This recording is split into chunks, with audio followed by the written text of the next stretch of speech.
Good morning, everybody. Welcome back to Broyans farm.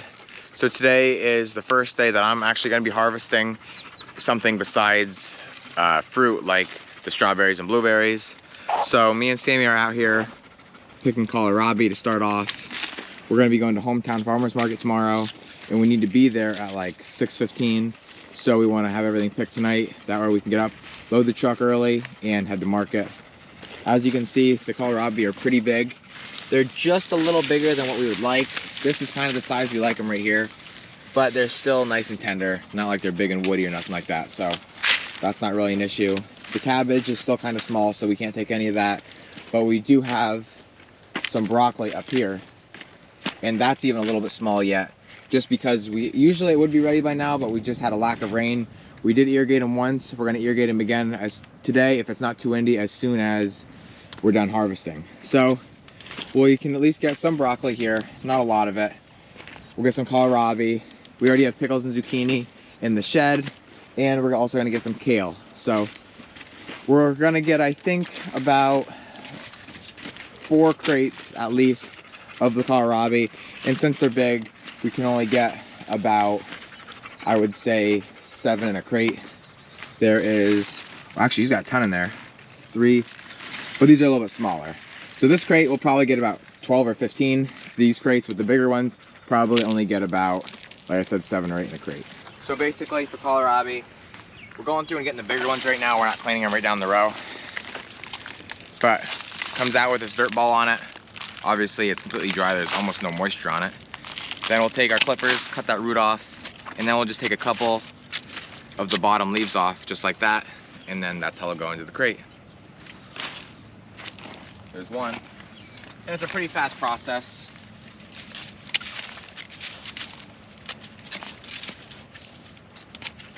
And then I'll just lay them on the ground, kind of like on a leaf, just until Sammy is ready to pick them up, and then she can take them, put them in the crate.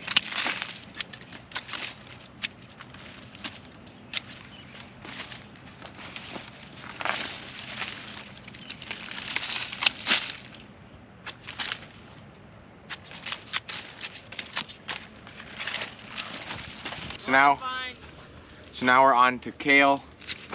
How we do this is it grows kind of like in a bush, I guess you could say. And so the bottom ones usually have some yellow on them, so we don't take those. But anything up from there, we'll put, there's 2. Now that plant is kind of small, I trimmed that one pretty good. So now I'll go on to the next one, 3,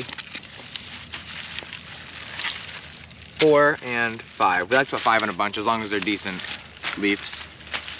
And then I'll take a rubber band. And usually somebody else will do this. I'll hold it, I'll hold it, and then Sammy will take the rubber band and go around it. That way it just kind of holds it together, and people then can buy it in a bunch just like that. And then what'll happen is, if we ever get rain, this plant will just keep getting bigger and bigger, and as it gets taller, it'll just keep shooting out more leaves, and we can just keep picking and picking it.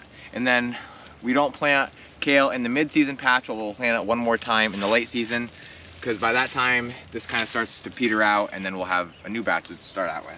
But these bushes still have a lot to go yet, even though it seems like I just cleaned that bush off. If one of the leaves is a little bit smaller, we'll put 6 in a bunch, but for the most part it's usually 5. And like that whole leaf is good. But besides that last little bit, so I'll just cut that one off. Good. Take a rubber band.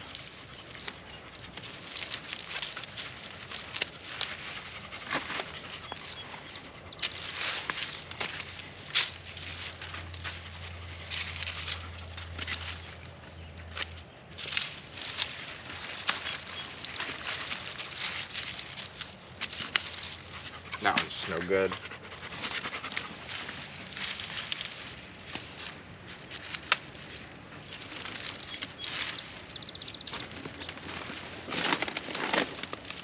Hey, come on. No digging in the kale patch. That's good. What is it? Is it Lil?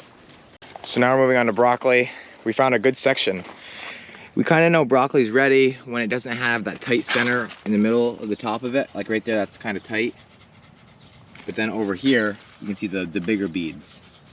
After it gets overgrown, what will happen is these beads will actually turn into little flowers. So this is ready to be picked right now. and there's quite a bit of it. So we're gonna pick all we can, that way we have for market. We don't want to pick it all because we want to leave some for the home farm market, but there's, I think, plenty here to go around. Usually we take the leaves off, or leaves, but I'm not going to, just because it kind of keeps it fresher and it doesn't bruise it up as bad.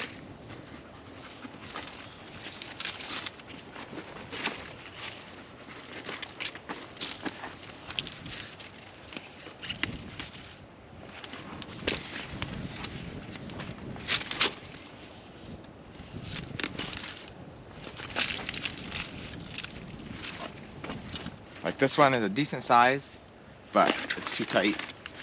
This one's nice and loose.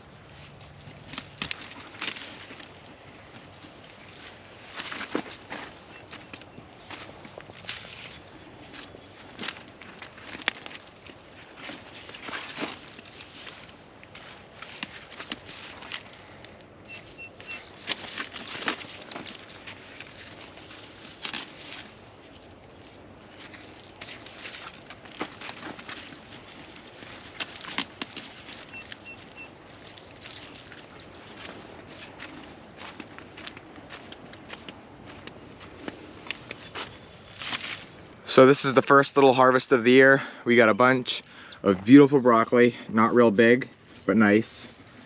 Kale, kohlrabi, and there is some pickles and tomatoes from the high tunnel down in the shed. I'm gonna show you in a minute. And right here is our second tub of broccoli.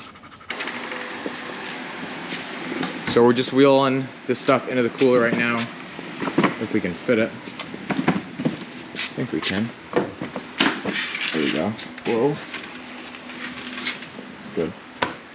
So in here we have the sweet corn that we didn't sell. We're gonna take to market tomorrow. Tastes and looks great yet. We would never sell corn, that's not good. But as long as it's up to our standards, it's gonna be sold. Over here we have a ton of zucchini that we've been picking out of the fields. There's some really nice green. Over here is yellow. And as you can see, there's 3, 6, 9, 12, 15, 18, 19, 20, 21. 21 boxes of zucchini. Over here is Lebanese squash, which Lebanese, or Gouda they call it, is kind of, I think, tastes like a sweeter zucchini. That's what I tell people at market. But the real people who know what to do with it is, what they'll do is actually hollow it out and then stuff it with rice and lamb.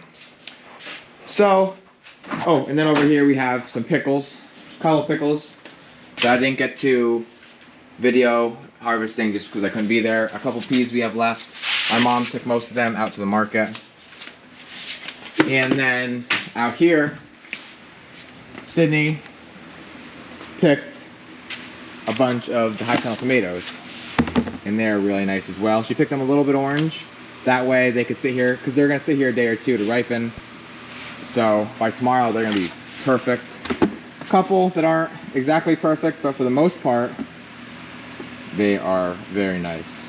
So there is, again, 3, 6, 10 boxes there, and then over on this side we have green tomatoes. These ones are enormous, kind of like softball size. There are some smaller ones, but a lot of them are just huge. So we're just starting to plant cantaloupe. It's hard for me to show you everything that's going on, but there's water going into this wheel, and right there is a spike.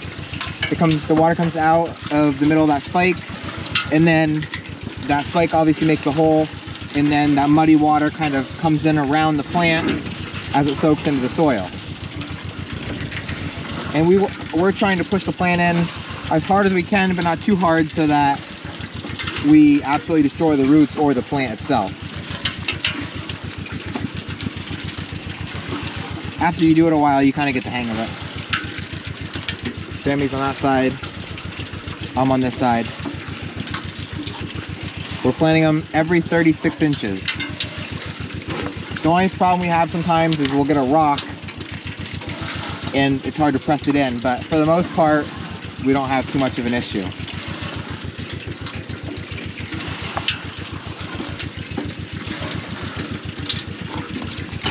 Okay, so now we're moving into seedless watermelon. And with seedless watermelon, you need what's called a pollinator. And so every 6 plants, we need a pollinator, which is what I just put in. So Sammy's 1. This is watermelon plant number 2. That's number 3. Here's 4. 5. And then here's my pollinator right here. And 6. Oh my gosh. 2. That's why you count. 3. 4. Pollinator. 5, then pollinator. Yeah, well, yours is 5. Mine was pollinator. 1. I'm having a little bit of trouble with this. 2. 3. No. Oh my god. 5. Pollinator. We're getting there. 1. 2. It's kind of easy to tell 3. what the pollinator is and what it's not, because the watermelon plants are kind of 5 shorter pollinator. and the pollinators are bigger, stockier. Like right here is the watermelon. 2. And then right here is the pollinator. You can see how much bigger and fuller they are. 4. We're finally getting some rain. It's coming down in buckets, but at least we're getting some rain. You can barely, I'm going on my lane right now, you can barely see anything. The problem is that we haven't gotten any rain in a long time. So what's gonna happen is, with it raining so hard, it's just gonna kind of wash right off the fields. I hope it soaks in, but I mean, this is a really hard rain. At least it's not hail. We're getting some rain and it's not hail, so I'll definitely take that. But I just wish it would have started out a little bit slower. So you can just see how windy out it is. It's pouring. Like I can stand right here on the side of my house and be on the outside and not even get wet, or a little bit wet. But it's just blowing so hard that way that you don't even get wet right here. Or not very much anyway. That tree's a pretty strong tree, and you can just see how the branches are all just blowing like crazy. But like I said, I'll definitely take this. We haven't had rain in so long. This is just so nice to actually just have some moisture in the ground now. I hope it does. I hope it's slowing down just a little bit now. I hope it does this for like the next 2 hours. Just a nice rain. I don't care if it's windy, just a nice rain though. And let it soak in real good. So it's the next day after the rain. We ended up getting 6/10 of an inch, and it fell in about, I would say, 20 minutes. Ideally, we'd like that to fall over a longer period of time, but we're just really thankful for what we got. Helped out a ton. That'll save us from irrigating for probably about a week now. You can still see the ground is wet, which is great. That's gonna do a world of good for especially everything, but the cauliflower, cabbage, broccoli, all that stuff loves water. Hopefully now we can get on a little bit better schedule with the rain instead of, you know, once every 3 weeks, but we'll see what Mother Nature gives us. So that's what I'm gonna call it a wrap this video. As always, thank you guys for watching, and always remember, it ain't much, but it's honest work.